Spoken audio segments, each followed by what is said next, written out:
Good evening, everybody. Thanks for joining us. Today is Wednesday, August 19th, 2026.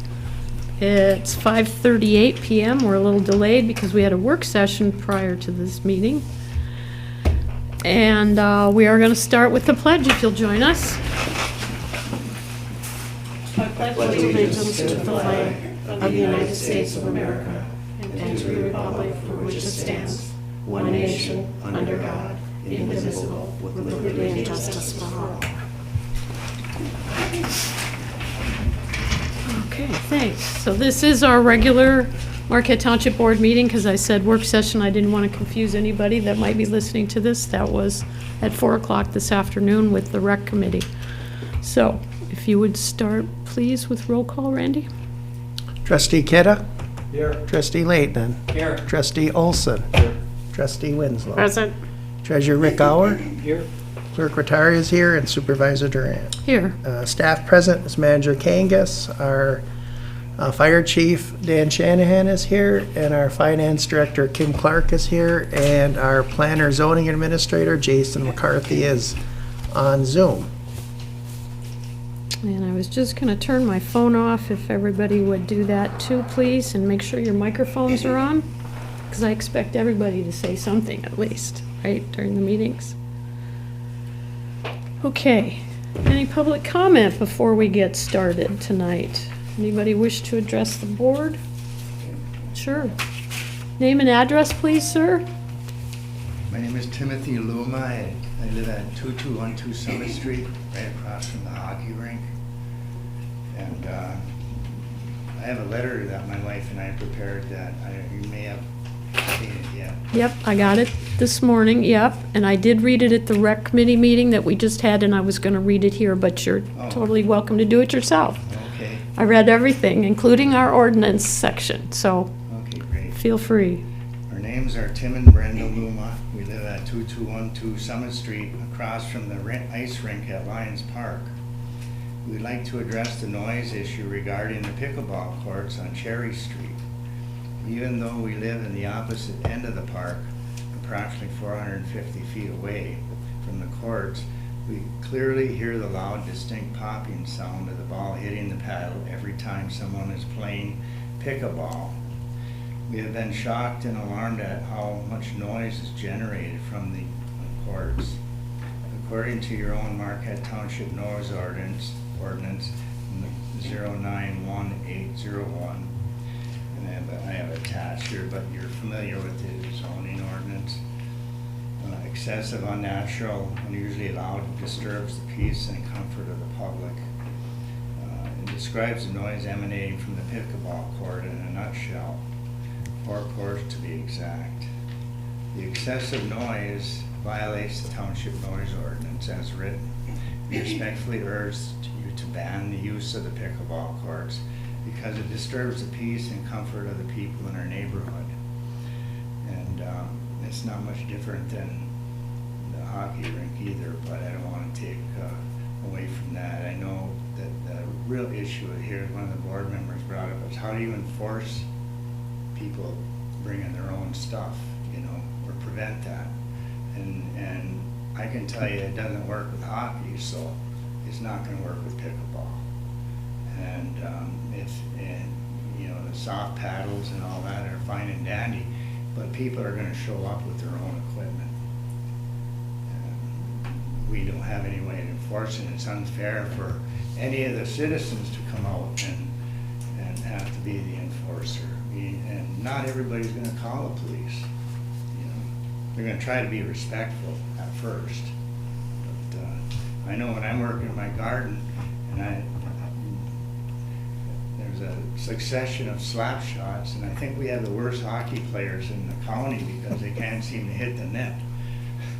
And if you're ever there when they hit the boards, it sounds like a shotgun going off. So I really sympathize with Dean and some of the issues he has there. But anyway, it's about pickleball right now, so that's what we're talking about. Okay. All right, thank you. I appreciate you coming.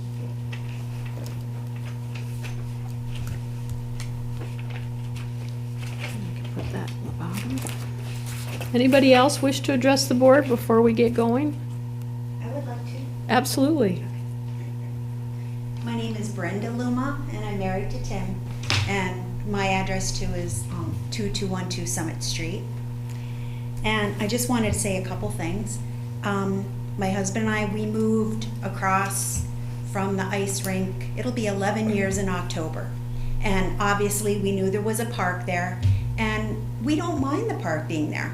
You know, you can hear the kids playing. My husband referenced the hockey rink, and it's noisy sometimes, but it's not an all-day thing.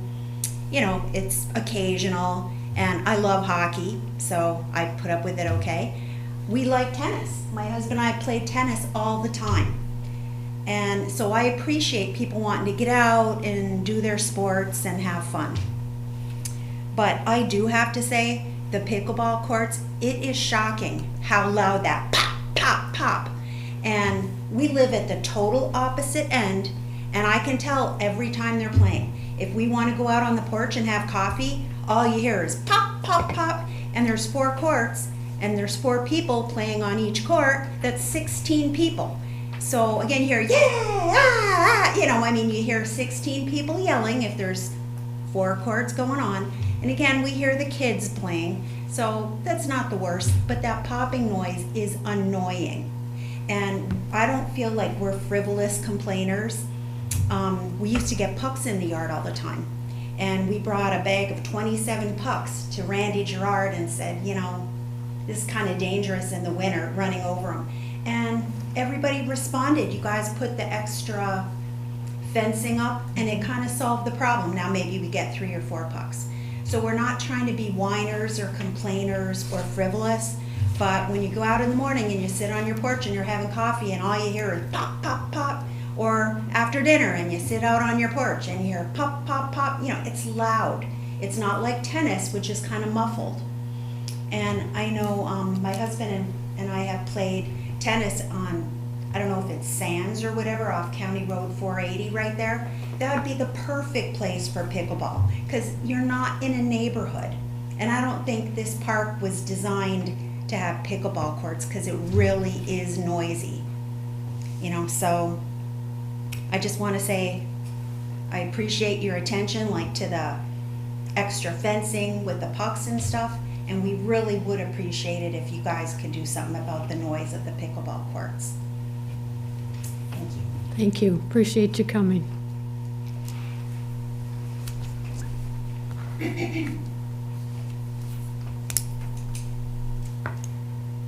Okay, anybody else wish to address the board before we get going?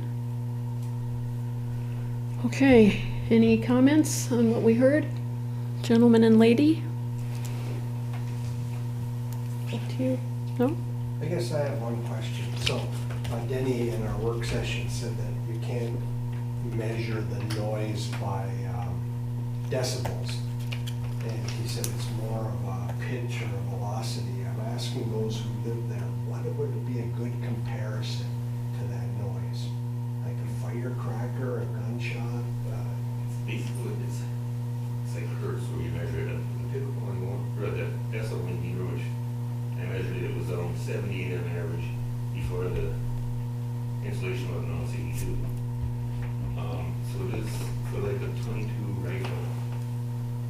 So you get about 3,600 shots per hour from a 22 rifle, sort of, but it's got more of a pitch that it's drilling in your ears, so it's no noise that I've ever heard before. It's kind of echoey too, like, you know, when someone shoots the puck and it hits, that's kind of like my husband says, oh, it's a gunshot again. I don't have a problem with that. It's loud, but it's a one and done thing. But with pickleball, they're hitting it back and forth. So it's like, you know, like amplified. It's like nonstop. So, but I couldn't really tell you exactly how. Well, thank you. It helps though, because it's a nationwide problem. I mean, everybody is dealing with this noise, and we in our little community can fix it. Yeah. So we appreciate your input. Thank you. Anybody else? Okay, Get into the consent agenda, which tonight consists of approval of regular meeting minutes of August 5th, 2026. We have bills payable in the amount of $734,971.22. You have the Sheriff's Department activity report for July. And Randy gave us the statistics on the elections. That was pretty interesting. You also have the close-up report for August of '26 and the abbreviated solid waste packet. They met at 4 today, and I, of course, couldn't attend because we were having the work session, but I did ask them to read this into the record tonight. Obviously, they already did, said they would. One of the items on the agenda was to consider a proposal for a better sound system in addition to the internet fixing so that people can participate, Zoom or Works or whatever they decide to use. So I said, I really appreciate that the authority board will take action tonight to establish a credible audio video system in your meeting hall. While I offer my compliments on how well the meeting minutes are consistently done and thoroughly detailed, it's not the same as being in the room or being able to participate through a Zoom-type option. Chair Yell has always said that he wants to hear from the constituent municipalities, and I believe this will help him achieve that objective. I'm confident that you will see more participation from the municipalities in the future, and I hope it aids in getting a more advantageous perspective for both sides on how to work together to ensure the continued success and protection of the landfill. Thanks for all you do for the community. So I thought that might help to have them realize that there were probably at least a half a dozen different supervisors and municipalities that emailed the chair, and he shared that with us and said, we need to have a Zoom option of some kind. We need to be able to hear your meetings when we can't attend. So I'm hoping this will kind of help that. So I don't know what happened. I'll have to stay tuned. Have to find out. All right. Thanks for that. The consent agenda also includes the July 2026 financial statements. A move to accept the consent agenda as presented. Support. Okay, all in favor? Aye. Opposed? Thank you. So the agenda that I printed is not the same one that ended up in the packet. I don't know what you guys have, but we did add two things, and it is online correctly. We added 8D, the invoice for the fire hall roof repairs. So I didn't have it. Randy just gave this to me, so I didn't have it on my agenda. And we also added a closed session. It just says C. Yeah, it's 15.268. Well, I don't have to worry about it now. I'll read Okay. it. I just want to make sure credit, Yeah, wise. we'll be fine. Okay. I move to approve the agenda. Support. All in favor? Aye. Aye. Opposed? Okay, thank you. So, annual report from Maureen McFadden, Marquette Senior Center. Maureen knows pickleball, just so you know. That's what I hear. I have to say, when you folks were talking about the echoing, I do have to say, as somebody who hears it every single day from 12 to 4, it echoes, and I'm an entire floor away, so for what that's worth, it does echo. I do appreciate that people get to recreate, though, and it is an inclusive thing for people to do as they age, so I have mixed feelings about it, right? I want people to stay active and recreate, so ultimately I support it, but I completely understand the echoing. I'm there working on budgets, and it's, so just thought I'd give that little piece of feedback. Is there a way for me to plug this in? Not there, Maureen, unfortunately. Up there? Okay. Well, You just have to wing it from there. That's I'll fine. wing it. Wing I it think from I've there. done it before, so. Pretty similar presentation to what you folks have seen in the past, although I think you'll be very interested to see our statistics and numbers and how they've increased just from last year, so I will present some of that data to you. Again, for those who aren't familiar, We are a City of Marquette entity. However, one of the reasons I am here tonight is, unlike most City of Marquette departments, we serve more than just the City of Marquette. The reason we are housed within the City of Marquette is because we receive most of our funding from the city residents in the City of Marquette, and because that is the largest population size in our designated service area by the Older Adult Americans Act. However, I also, in a way, work for you folks as well. So we are a part of the Community Services Department. We are Senior Services, Parks and Recreation, and Arts and Culture. Our mission is to assist older adults living with the maximum dignity possible in an environment of their choosing. That's especially important now as we see the increased need for services. So I think some people get a little concerned when they hear the term social worker. And what I like to tell the public is, we want you to stay in your home. We want you to age independently, and we're here to provide resources and education to do so. We have now four social workers on staff to assist people in person, not just on the phone, an actual individual, along with now 11 direct care aides. So when I presented last year, we had 3 social workers and 9 direct care aides. When I speak on direct care aides, I'm speaking specifically on our homemaking program and respite program and personal care. So these are employees that go into the home to do things like grocery shopping, grooming, bathing, assistance with showering, errands, laundry, anything that needs to be done to keep a safe, clean environment in the home. A big thing we're always looking at is falls prevention. So trying to make sure to take anything that's going to cause somebody to fall, make it clean. Bathrooms, kitchens, those can become quite unsanitary. And frankly, sometimes people just need a tiny bit of help. They might not need a lot of help, but they just need a tiny bit of help to stay safe and in their homes, and that's what we're here to provide.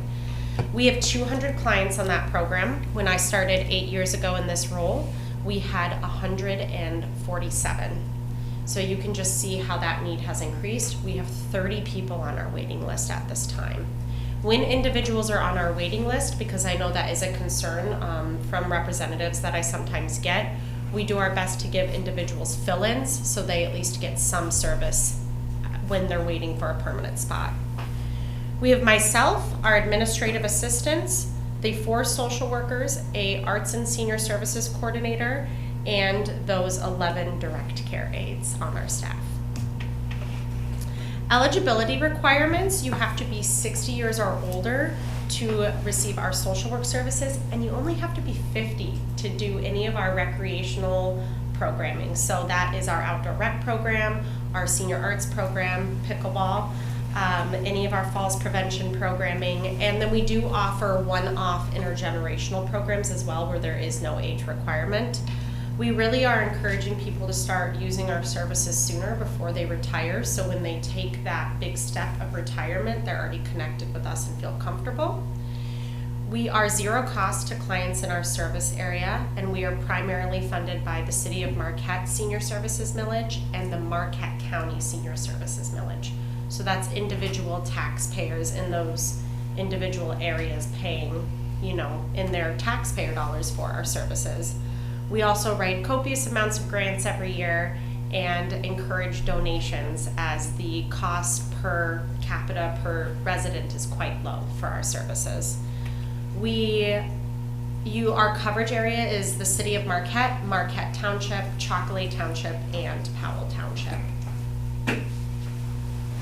We have our senior arts programming, our outdoor recreation program called Silver Sampler, health promotion like Asahi and Tai Chi, multiple cardio classes. We are going to start introducing a cardio drumming class starting in September. I'm really excited about that. Other types of recreational programs like our Picnic in the Park series that takes place in the summer. Our our federal court education series, which we have tonight. We have 35 people signed up for that. And then of course our social work services. Last year alone, this is an interesting number. In our service area, we are responsible for only about 8,000 older adults that we are responsible for. However, 11,000 plus unduplicated older adults used our services last year. So that just shows you that we have an extra, 2,000 to 3,000 that are coming to our senior center that aren't even in our service area.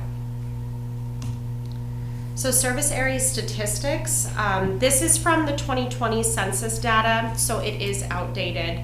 But for Marquette Township, technically, we are responsible for 1,353 residents for Marquette Township.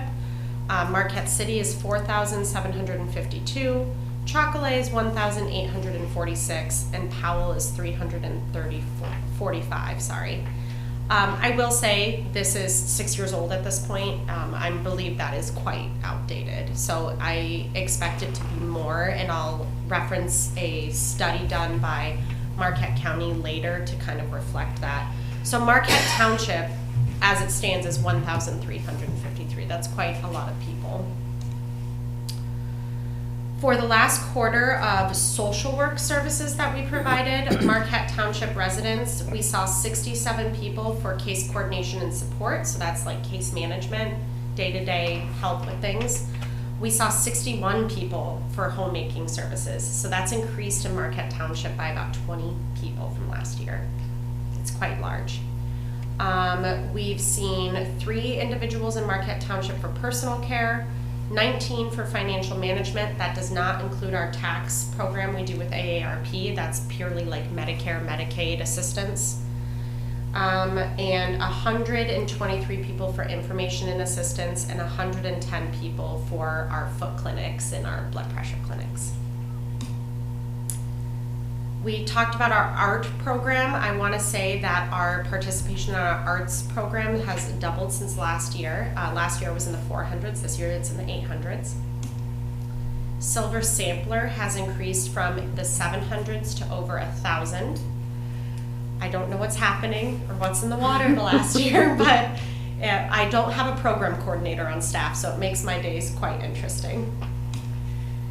Currently, we are presenting at the Michigan Association of Senior Centers Conference in November in Kalamazoo. We were selected for 2 awards this year. Staff from our agency were selected for a Michigan Association of Senior Centers Award and a Northern Michigan University Award. We added those 2 additional homemaking aides to meet the need in our communities, and 1 additional social worker. And then one of our largest programs I like to highlight our AARP program, our tax program that we partner with AARP for. And this year we served roughly around 450 people. From Marquette Township alone, we have had an attendance rate of 3,007 attendance for our check-ins for our activities since January 2026. So just from your area, we're getting check-ins of 3,007, and that's for social work services, homemaking services, our health and recreational programming, tax assistance, just all across the board. That doubled from last year. Big picture, and I have such a nice infographic too. This is from the Marquette County Community Development Study that they recently did. Kids under 19 decreased by 8.7% since 2020. Adults 65 plus increased by 70% since 2010. The reason I say this, and we do not have an official proposal yet, but our Marquette County Senior Services millage has not been increased in years since it originally came. And I don't know what that looks like. That is above my pay grade to decide. I get to contribute to the conversation. But I will say our main sources of revenue are that millage and the city of Marquette millage. I would propose to this township board to consider maybe entering into discussions on what it would look like to contribute funds to our services, because we do service this area quite heavily. I don't know what that would look like yet either, but without necessarily completely increasing the taxpayer dollars for the residents, which might still be a discussion in the future, I think we're facing a difficult time right now with our funding sources. I will say, I have developed new policies with the support of the city to increase our capacity at fundraising and accepting donations. And I do think that that is going to be very promising. People believe in what we do, and I think that that will increase our revenue sources. I, of course, will continue to work diligently on my grant writing and state and county partnerships. But I did just want to mention that our services have doubled and our revenue has not. So I think we all recognize that challenge, because that's, I think, a story we're hearing everywhere in our small rural communities. But I'm happy to say that people seem to really enjoy coming to our center. It's a good problem to have, and I appreciate everybody's support. So I'd love to open it up for any questions. Thanks, Maureen, that was great. I'm sorry we didn't have. That's just, okay. Just a stick works next time. Yes, I didn't even think about it. I'm so sorry. I will Yeah. send the presentation, Okay, so then you guys can also review it, or if any of residents ask for it, it's available. and we have your link. I got your newsletter today. I think it was in today's emails. And I'd like to try to pull the calendar out, just that one page, and put it in the packet. So I got it in time good. for the next packet, which will be September 2nd. Okay. So it'll cover most of the month. So Yeah. I'll stick that in and they can see what the calendar is. Usually I get it too late. Yeah. The last one I got was because it's the Friday before our second meeting. Yeah. So I don't always get it in time. Sorry But about that way that. they can, we do have the link on our website, so they can click on you and Perfect. go right to the whole newsletter. And even that kind of support is super helpful. Just putting it on your website and everything is, we really appreciate the support, so. Any questions for Maureen? Randy? So Maureen, is there ever talk of building another center? I mean, out of Marquette City? There is talk of building another center. It will have to be within the city of Marquette. It will. Because those residents do pay more for our services. But my hope with that center is designating a transit system. So that is what I'm seeing at some of the other senior centers in lower northern Michigan, where they are kind of like us, right? Where they service outlying areas. And what that transit system would be is a designated route. So routes to pick up people in our outlying areas of Big Bay, Marquette Township, and Chocolate Township. So people can come in for recreation opportunities. And that new senior center is in the talks. It's very much in the beginning planning stages, but we do have a promising opportunity, hopefully moving forward. So we're planning on really getting that off the ground here within the next year. So just to know, for the residents to know, the paper senior newsletter is in the office. So you Yes. can pick it up there if you don't get it through your paper mail. It's available in the office. That's where I usually grab mine. Yeah, we drop them off here, and then we have so many, and it doesn't cost the residents anything to get it mailed to them, and they don't need to worry about costing us too much money. We switched to a sponsor-based model to save money, and so now I can really send them to whoever I want, which is great. Good to know. Yeah. Any questions? Good? Okay, thanks. Appreciate the report. Thank you so much. Every year, appreciate it. Yes, I just couldn't believe the doubling, and. Yeah, it's all us baby boomers. Thank you Wait a both. few years, they'll disappear.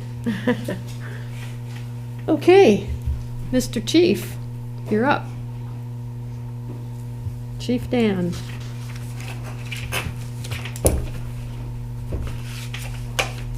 Good evening. Not a whole lot, I mean, I will start off by saying it was one of our busiest, July was one of our busiest months in history. I know it's doesn't sound, but it was, we'd have 73 calls for service. I believe our record is like 80 couple, but we were pretty busy last month. Again, medical calls make up a majority of those. I didn't put that in a percentage, but it was, we did have 50% of our calls were medical. I guess you might have seen in the paper, the Myers store, I believe it was mid-July, we were paged there, and it was an unknown reason, but of course, it was for a fire, an active fire, and it's a sprinkled building. So our first thought is, why isn't the sprinkler putting it out? But it was an active fire at the Meyer store, and they were evacuating. It ended up being, that's the day we had that morning we had that lightning storm. And it was a lightning strike, and it just ended up being a room and contents where there was no sprinkler in. So, but they evacuated this whole store, and it was, everything worked out well. We had a great, which was sort of nice too, because when you're evacuating a store that size, we had a very well participated, the law enforcement responded with quite a few people, which was huge, because you never know what we're gonna need them for evacuation, accountability, whatever, but it ended up not being as bad as it sounded coming over the page. Year-to-date volume, we're at 420. Last year we were at 365. We're continuing to onboard our new EMTs. We onboarded, we are officially, or they're completed with their orientation and onboarding. 8 this past, or in July. We do have we're getting a couple students who left us for the summer that were EMTs. Will be coming back soon. They'll be back with us within a month. We do have an interview scheduled next week for an EMT. Speaking of grants, we were awarded Lake Superior Foundation cot batteries and cot upgrade, which is huge. We always used to lift the cot into the back of the ambulance. Today we push a button. That's the #1 back injury for EMS, is lifting the cots. So that's been huge, and both of our ambulance will have that capability, which is huge on all of us. We Energies grant also awarded $1,500. That's going to be for scene safety. It's going to be for signage when we're out on the highway, and some water rescue equipment. Apparatus is all in pretty good condition. I know we had a few large expenses with our apparatus this year. And our tanker will be needing 8 new tires in the very near future, Mr. Manager. No, it's just more of a heads up. Kim needs to know that. She has the money. Yeah, well, I don't know. I know Kim. Yeah, I know what her answer is. That's why I said Mr. Manager. Yeah. Membership staying consistent. We're at 42 currently, and that's really about it. Unless you have any questions. Meetings, they're basically the same every month. This quarter we did a meeting with Marquette City and Chocolate. More of a training coordination meeting. I think that's it, unless anybody has any questions on anything. The guys did attend did work or found, the Orla Shore, and that went pretty well. Also, community days, that was this month though, and it went well. Good participation. I heard it was enjoyable. Dan? Yeah. How's the EMT staffing going as far as coverage? Yeah, we're doing okay. We're not there yet. We're not there yet, and we have 2 more coming back. We're doing pretty good. We're not at 100%. I don't know, unless I could show you a schedule, and it varies week to week, or I should say every 2 weeks, the 2-week schedules. We're probably close to, depending on the week, 85 to 90% covered, but we still have that 10% where we're not. We're hoping to get a few more soon. We have a couple more coming back from their summer vacation, their northern students, and they will be picking up, I would assume, or hope, I guess I should say, quite a few shifts. So we're getting there, but it's going to be a work. It will always be a work in progress. That will never end, as long as we're trying to do EMS the way we're doing it. It'll always be a work. But yeah, no, good question, and we are working on it. That's what I was gonna ask, is would you be at 100%? I mean, is that typical of any 24-hour service? Well, for full-time, it would be. Okay, And But what's for happened us- nationally is nobody's attaining that goal anymore. okay, On a part-time basis, Mm-hmm. or it's an on-call basis. And that's, yeah. And we're doing pretty good, though. I mean, we're doing a little better than I expected, so. And I the think we're millage gonna get a little passed. better. the millage passed, so The that millage tells you passed, yeah, something. thank you, that's gonna be, yes.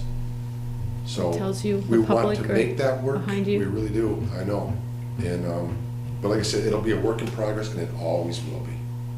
You can talk to larger cities downstate, they're sort of doing what we're trying to do, and they're struggling too. We're doing pretty good though. You know, we have a lot of newer people, and we do have the School of EMT right here in Marquette, which is a huge draw for us. So they can come here and get experience and go somewhere else.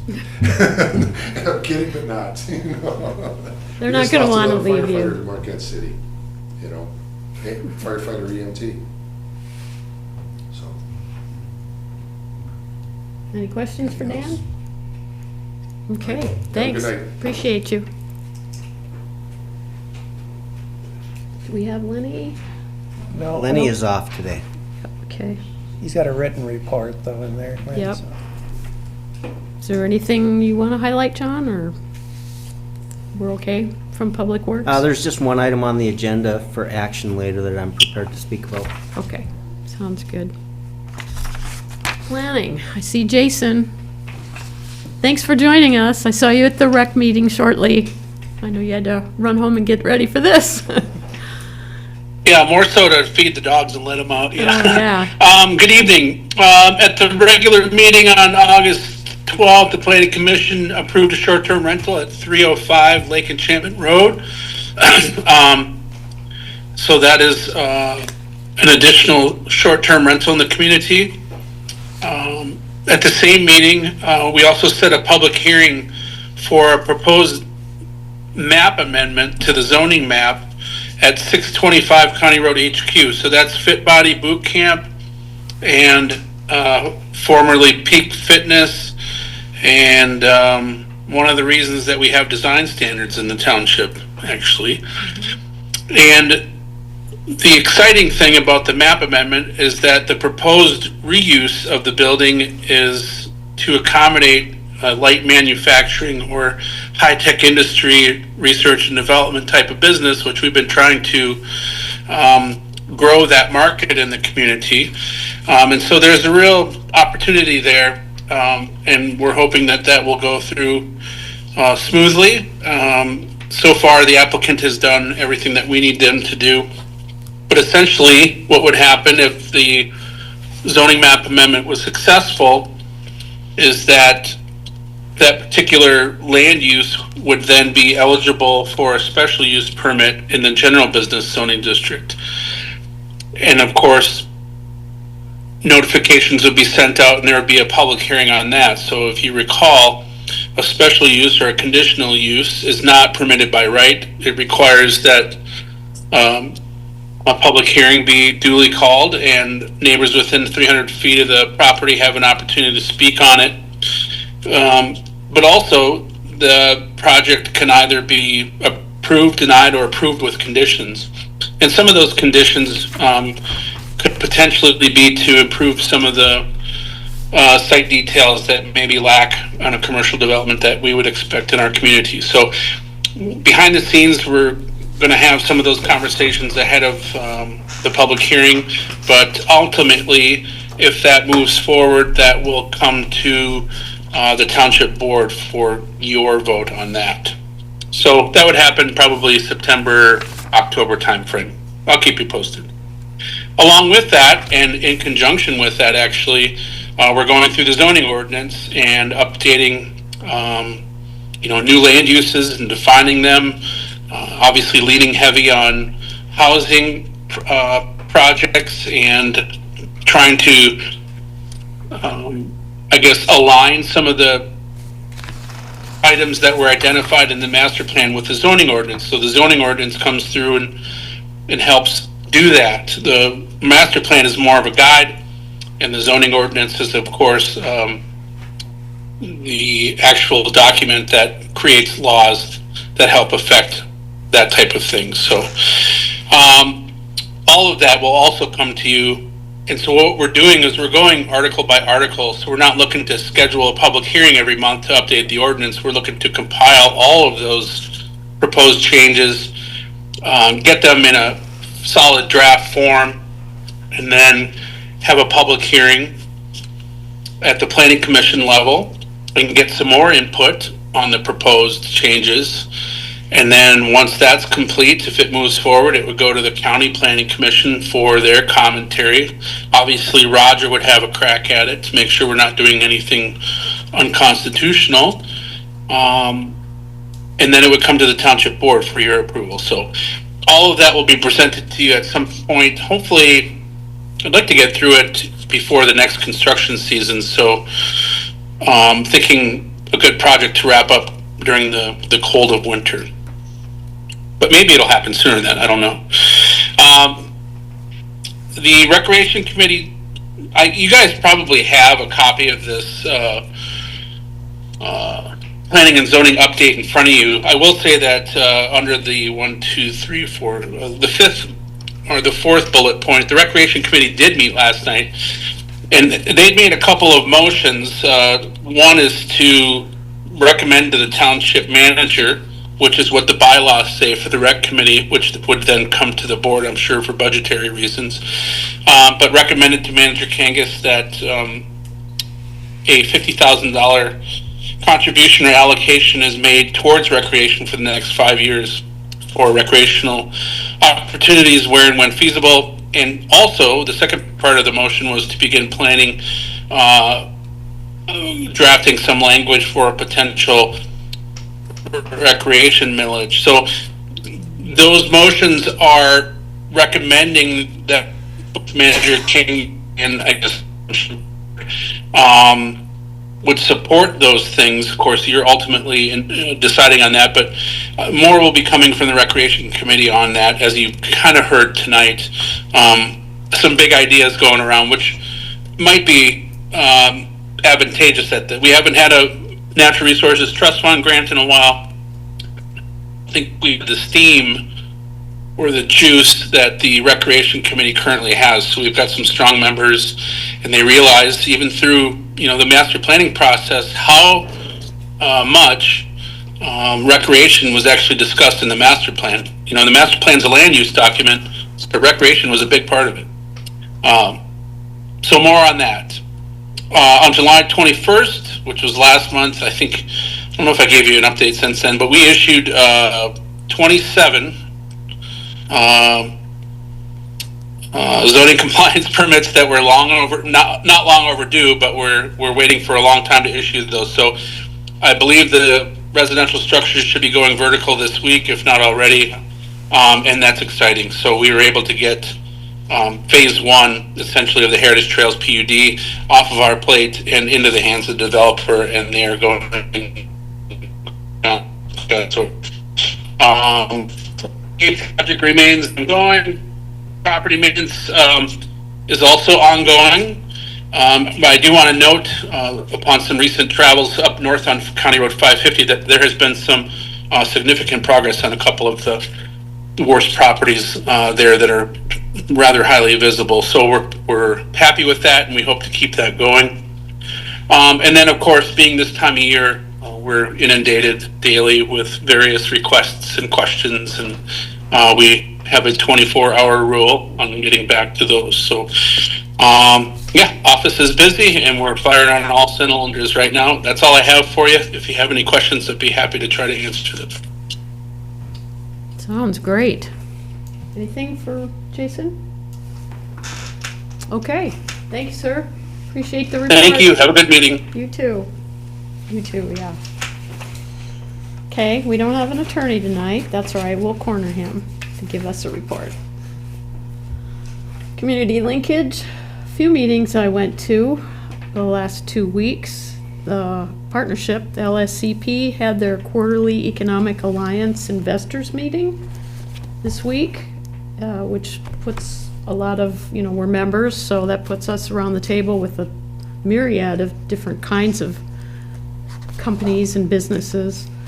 UPCO was one of the folks at the meeting, and they wanted to announce they will be putting 120,000 solar panels in Republic Township to help their energy. So they were pretty proud of that. BLP didn't have anything to say, but they were talking about data centers and how they don't think that they would make any money up here because of so many of the conditions. So the two of them were kind of back and forth, and the conversation was interesting. Range Bank, you probably already saw, they announced that they were partnering with Superior Bank. They're not selling or buying, they're partnering, so that saves a lot of jobs and keeps a lot of the people on both sides more balanced with both banks. And it takes them into the billions of worth.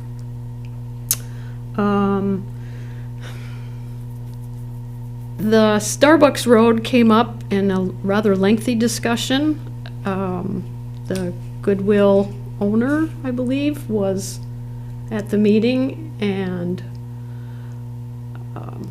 stated that while he realized that the township wasn't responsible for that extra road behind the Goodwill store being taken away, that he wasn't happy, and he pretty much looked at me the whole time he was talking. So he explained what's happening and how people are backed up and they can't get their orders, and that it was compromising for him, for their organization. So I did offer history and explain why the road was put in the first place, that it wasn't always there as long as that little mall had been in place. But we both kind of agreed, well, Marquette is busier now, and the businesses in there have changed a little bit, so that could be affecting the clientele. But I did want to give them at least the history on why it was there, and that some of the developers in the past were willing to move the road. And he did share that he's working with Mitch to try to figure out, I don't know where they think they could put a road out to 492 to kind of replace that road. But yeah, I know there's no room. Not according to the approved site plan. That's Yeah. that's what he said. They were working on it. Or the expense of multiple housing units. Mm-hmm. And they'd already talked about adding 2 more, so I don't know. I'm just sharing what I heard. We'll see what happens. We had a joint meeting with a bunch of DDAs. John can kind of fill you in on that if he wants to. That was a couple weeks ago. That was pretty interesting. Linda just got appointed. I didn't know if you wanted to share that. The county appointed you last night. Oh, they didn't tell me yet. Oh. Thanks, Lynn. I didn't know if you asked or if Jim Someone corralled you, well, or how maybe, that. yeah, it was a joint thing. So I am going to serve on the Marquette board. So I think that's a good connection for us. They are in our township, and I also have heard more and more that as people age, they may not be driving their cars as they once were. We need to make sure those routes are available for our seniors to get to where they need to go, and our students. So apparently, and I didn't look up the statistics, but I believe they have like 5 or 6 members from the city that are on that board. It's 11-person board. The county chair did call me up and ask me if I wanted to be on that board. And I said, I don't know anything about buses and routes, and I'm on solid waste already, and I didn't want to start all over and try to learn a whole new, concept. It took me a while to say no, but I appreciated him thinking about me. But that's what he was trying to do, is round out the board. They did make some changes in some of the members, and I think the county gets 3 or 4 appointments, and then the County Township Association gets 1 appointment. So that's how Linda got that position. It didn't have anything to do with us. I just wanted to explain that. Because we do appoint for internal committees too. So congrats on that. Thank you. We can look forward to good reports. Yeah. Keeping us updated. Last night's county meeting also was standing room only, and they had 40 people online to talk about the computer-aided dispatch system. And I was, actually, Dan emailed me kind of with the heads up that they were going to talk about it. The agenda item was rather cryptic, so some of the people didn't know the meeting was taking place, that it was an agenda item, and out in the hall, they were rather upset. They found out about it through the grapevine, I guess. But the short and the long of it is, and there's probably going to be more discussion in 2 weeks at their next meeting, and it has something to do with dropping Central Square as part of the whole UP's connection to the CAD system, the computer-aided dispatch, and whether we have Tyler or Motorola. That's the argument, because in February, the county board asked legal counsel to put a contract together with Motorola for a savings of $500,000 over using Tyler. And the commission last night questioned why they didn't have that contract to look at and approve. And they didn't, staff didn't believe, it sounded like, that they had to bring it back to the board. So there was a lot of discussion. It was an hour-and-a-half meeting, which was almost 2 hours, in fact. So that took up a good part of the conversation with the county, besides paying bills and stuff. But the 15 communities, 15 counties in the UP share a lot of the knowledge and the overflow, and that's the discussion.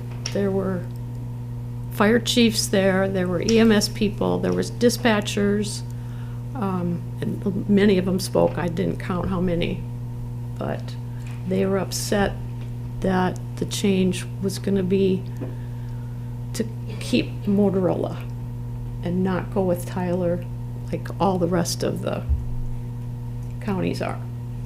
So I don't know what that means.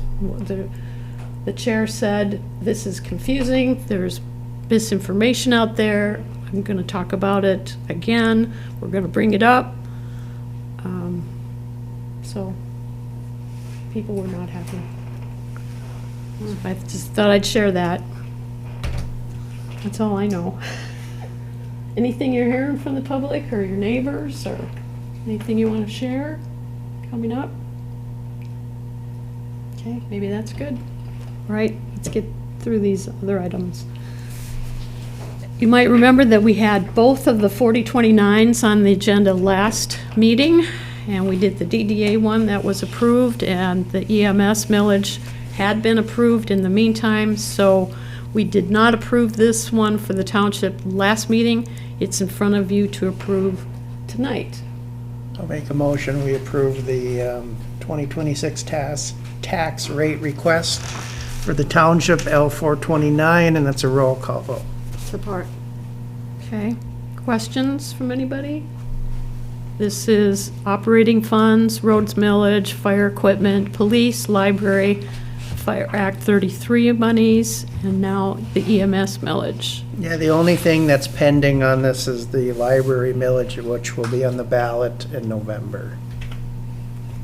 So, Okay, no other questions? Go ahead, Randy. Clerk Rattari is yes. Trustee Winslow? Yes. Trustee Kidda? Yes. Trustee Leighton? Yes. Trustee Olson? Yes. Treasurer Rickauer? Yes. And Supervisor Durant. Yes. Motion carries 7-0. Okay, thank you for that. Consider sanitary sewer castings, probably. It's castings. Okay. And it would be to replace the sewer castings on Old Wright Street that is getting resurfaced this year. And if you'll look at the invoice, they are self-leveling. I'm not sure how many of you get frustrated driving down the roads when you get to a manhole and it's got that dip. These castings are intended to eliminate that dip, so it takes the artwork out of the paving for the paving contractor. The castings can go up and down a total of 8 inches, so you set it so that it's at the middle of its range, pave the first layer, castings flush. When you come by to do the next layer, you raise it up, put material underneath there, pave it, the castings flush. Not all paving contractors are fans of them, but I believe Baco is pretty good at them. And I think the final product will be much better than trying to feather the asphalt to the casting height. I've been a big fan of these castings for a long time. We started using them when I was up in Ishpeming. From what I understand, they discontinued using them from a cost perspective, but at $1,000 a piece, that if you buy them yourself, they're actually not much more expensive than a regular casting. So I think it's a really good way to go. I'll make the motion to approve the purchase of the sanitary castings from EJ Castings in the amount of $11,104.24. Support. Okay, any questions for John? All in favor? Aye. Opposed? Thank you. And we have a second reading for the ordinance establishing Semco franchise. Dare I say, natural gas remains one of the most efficient ways to heat our homes. Dry our clothes, heat our water, and it's not going away as quickly as many with a green energy mindset would like it to. But we need to renew this franchise with Semco. Our customers, residents would not be able to adapt quick enough if they went away. I'll make a motion to accept the Semco franchise, and it's a roll call vote, the ordinance. Support. Okay, any questions? I will say for the record, a summary of the ordinance was published in the Mining Journal last Wednesday. A copy of that is in the packet. That is a requirement by the Charter Township Act. Unless it was an emergency order, you could not, or an emergency ordinance, you cannot adopt it after its first reading. And it would go into effect after it's published upon your approval of the second reading. So we pay to publish it twice. Any questions? Oh, yeah, roll call. Clerk Rattari, yes. Trustee Leighton, Yes. Trustee Winslow, Yes. Trustee Kidda, Yes. Trustee Olson, Yes. Treasurer Rickover, Yes. and Supervisor Durant. Yes, Motion carries 7-0. okay. And this, just so the public knows, this is now in the correct packet online, but it was an error because we had 2 meetings in the same day. It ended up on the work session agenda, which it should never had, but it's in the right place now. We've already approved this, it's just the final invoice for, because remember the fire hall, remember that? We did approve that. The work was authorized for the same amount as the invoice. Now we're asking for your approval of the invoice so Kim can cut the check. So moved. Support. Okay, questions? All in favor? Aye. Opposed? There's around 25,000, I think, John? Correct. Somewhere And in that's there. why I chose to make it its own agenda item. It's a big enough number that the public should be aware that this action is being taken and be as transparent as possible instead of just rolling it into the summary of the bills where it can get lost. Okay. Any public comment? We're down to the end of the meeting. Well, one thing about those, the manhole covers, with ABI, where it built a lot of roads, a lot of times, so those things, what happens when they do the excavations, kind of for general information, they don't get compacted well enough underneath the catch basin or the manhole themselves.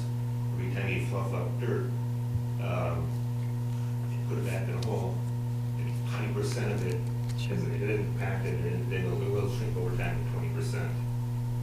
So that's just kind of a neat thing that's out there, and I wasn't aware of that, but that was always for years as far as make sure compaction is correctly done, which inspectors that are not on a job are supposed to, that's their job that they're supposed to do. So, and yeah, I'm a fan of not hitting those holes.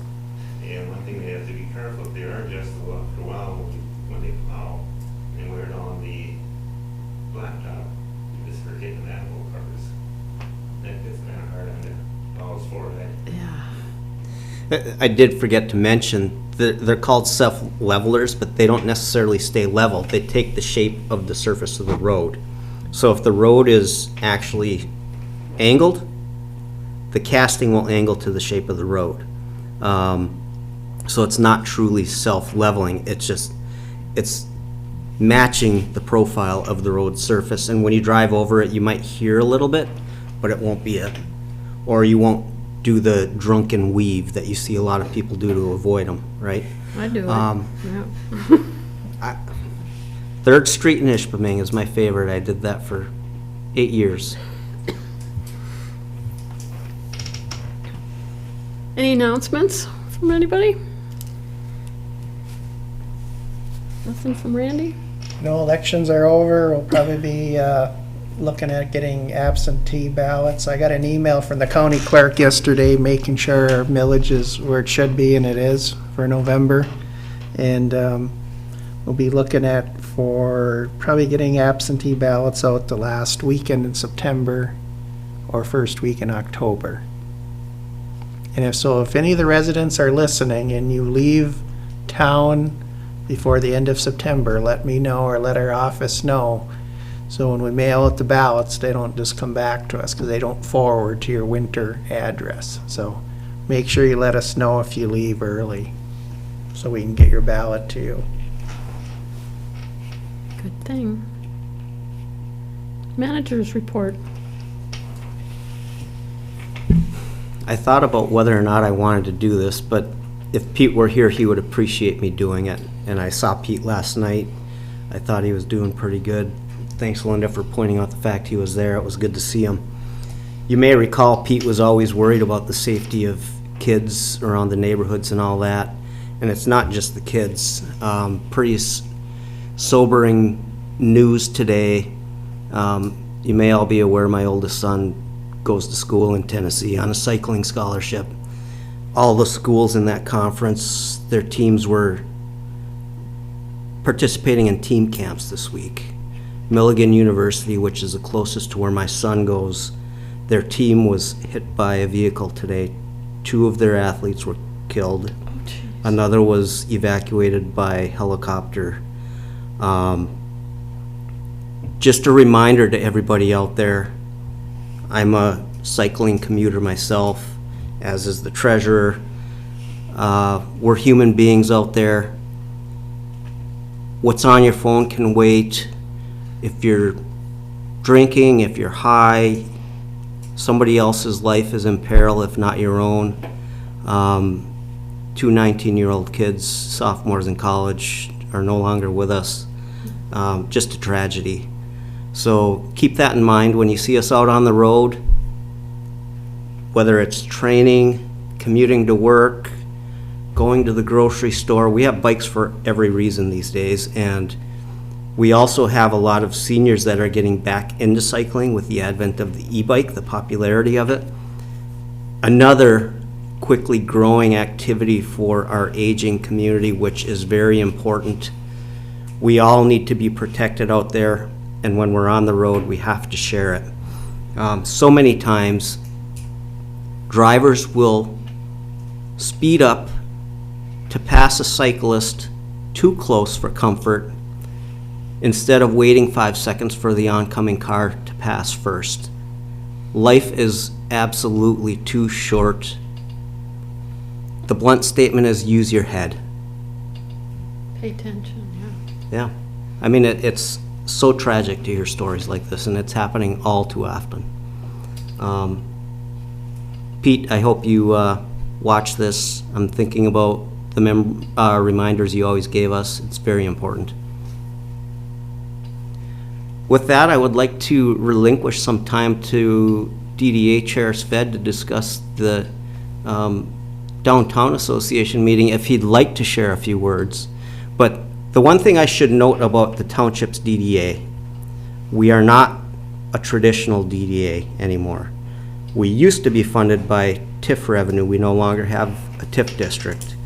We now have a millage. So if your property is within the DDA district and the DDA has a millage, you would be assessed that millage on your annual tax bill, as opposed to a TIF revenue, which would probably generate enough to have its own staff, and sometimes I think the DDA could use it.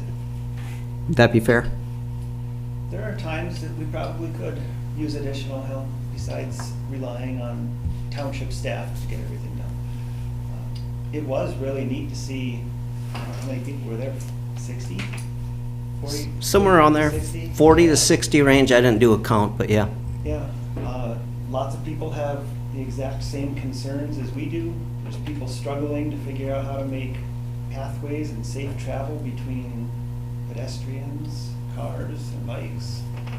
A lot of people are still looking at events that are being put on by DDAs, like farmers markets, also stuff like business incubators, which was a really cool idea that somebody had mentioned.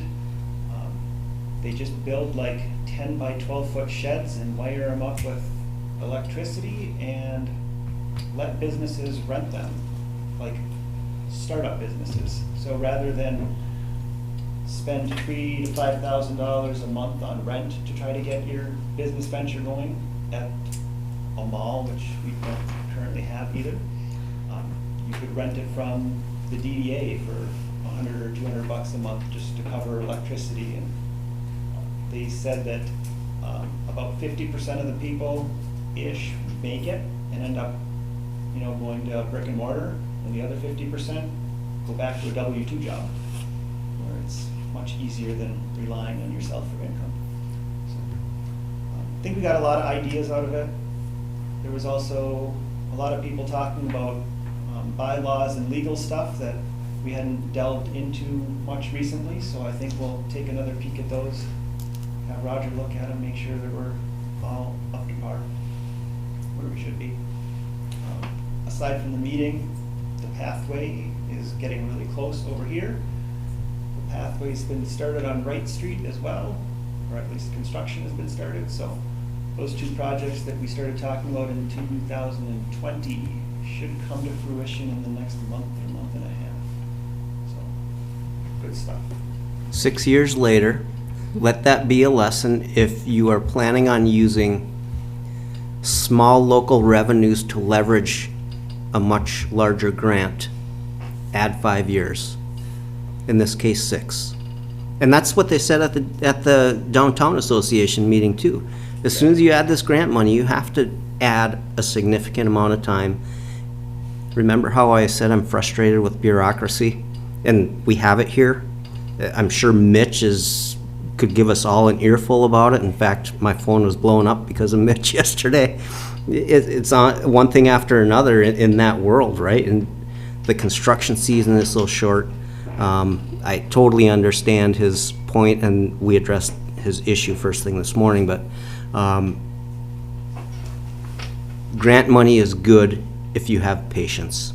Otherwise, you got to come up with it yourself. Yeah, and everybody else was saying the same things about the wait and how hard it is. Other people were commenting on how lucky we were that we don't have a TIF. We're not a traditional downtown. We can just levy village and get stuff done a little bit quicker. Let me just say, we don't have a mall anymore. It's still standing. But let's all cross our fingers there's an environmental assessment being done on the property. I hope that's a good sign. That's all I know. Yeah, along with that, I believe that somebody has reached out to Brownfield Authority on that, looking to purchase that too, or redevelop it, so. That was mentioned to me a couple weeks ago, that that's public knowledge now as well, so hopefully that will, the Westwood Mall won't be like the Marquette Mall and delinquent for 10, 15 years before it's someone's done with it. Somebody else has to be willing to take the risk, and you have to have resources to do it, and you have to have leverage in the form of a TIF or state funding, 5 to 6 years, or some sort of complicated funding stack like Heritage Trails has. Obviously, there's a difference between commercial and residential, but the property has acreage, which you could almost create a downtown out of the acreage that's there. So that's kind of what triggered that thought in my mind. Any questions? DDA related? Oh, there's one more thing. I shouldn't bring this up because it's gonna end up costing money probably. But there is a Michigan Downtown Development Association or Authority group that we could be members from. They give us, or they would provide some literature basically and templates to provide information on what the DDA is doing to the citizens, or doing, not doing to the citizens, doing for the citizens and the business district, which would be helpful. There's a couple things that I think that we don't communicate very well on, and I think it would be great to show revenue and what we're actually doing with that revenue to everybody in the DDA every year. Stuff to grow on. The next project the DDA is already thinking about would be the extension of non-motorized facilities along Commerce Drive next year. What that looks like is still up in the air, but ADA compliance becomes the biggest expense going from something that maybe is affordable to not. So those are the challenges the road commission is looking at and trying to quantify for us at this time. You may recall MDOT does a maintenance strip along the highway. That's entirely possible along a county primary as well. The biggest difference is they aren't ADA compliant, but they can serve the same purpose in the right spots. Not something that's being considered to intentionally avoid the ADA requirements. It's just how do you physically separate vulnerable users from traffic? A vehicle's always going to win. And All right. much more I've said enough. Much more difficult in the UP too with snow removal concerns. So, the rolled curb is about the best we can do here. We can't do like they do down in the south and put bollards all along boulevards for 10-foot separation. We do what we can. Next meeting, second Tuesday of September, 3 p.m., somewhere in this building if you're interested. Thanks. Thanks, Rob. Anything else, John? I think that's enough for one night. Any questions for John? Okay. Could review our motions, Mr. Clerk? Okay, so the first motion was to approve the consent agenda. That was approved. The second motion was to approve the regular agenda. That was approved. Third motion was to approve the L429 tax rate request for township, and that was approved by the roll call vote. Fourth motion was to consider the sanitary sewer castings. That was approved. The fifth motion was to approve the Semco franchise second reading. That was approved by roll call vote. And the sixth motion was to approve the invoice for the fire hall roof repair, and that was approved. Perfect, thank you. I don't have anything I'm aware of for the next agenda right now.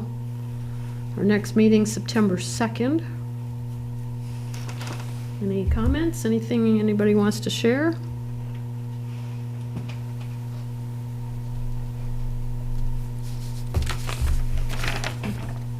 Linda? So I can share that the August concert series that we put together for the community was successful. We had 2 concerts that have happened. One was a family concert. Troy Graham was a musician. And then last evening was the concert from the Max Sanderson Band, and that was in the by the pavilion in Lions Park, and that was well attended at the site, as well as people sat in their front yards and enjoyed the music. So the consensus from the team and from the people attending was, well, you're going to do it again next year, aren't you?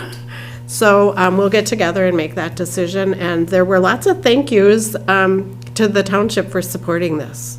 So I think that is noteworthy, that the township was supporting their community. Well done, Linda. So it was fun.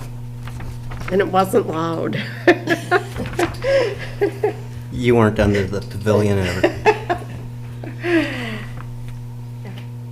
Anything else you want to share? And it did it right. Okay.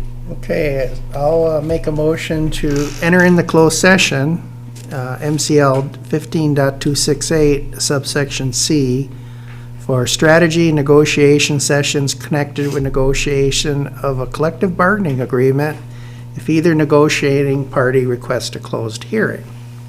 So that's a motion. Support. All in favor? No, that's a roll call vote to get into. Go in? Okay. Right. So Clerk Rattari is yes. Trustee Leighton, Yes. Trustee Winslow. Yes. Trustee Kidda, Yes. Trustee Olson. Yes. Treasurer Rickower Yes. and Supervisor Durant. Yes. Did we get 5 minutes? Yeah, so we're in closed session, motion carried at 6:54.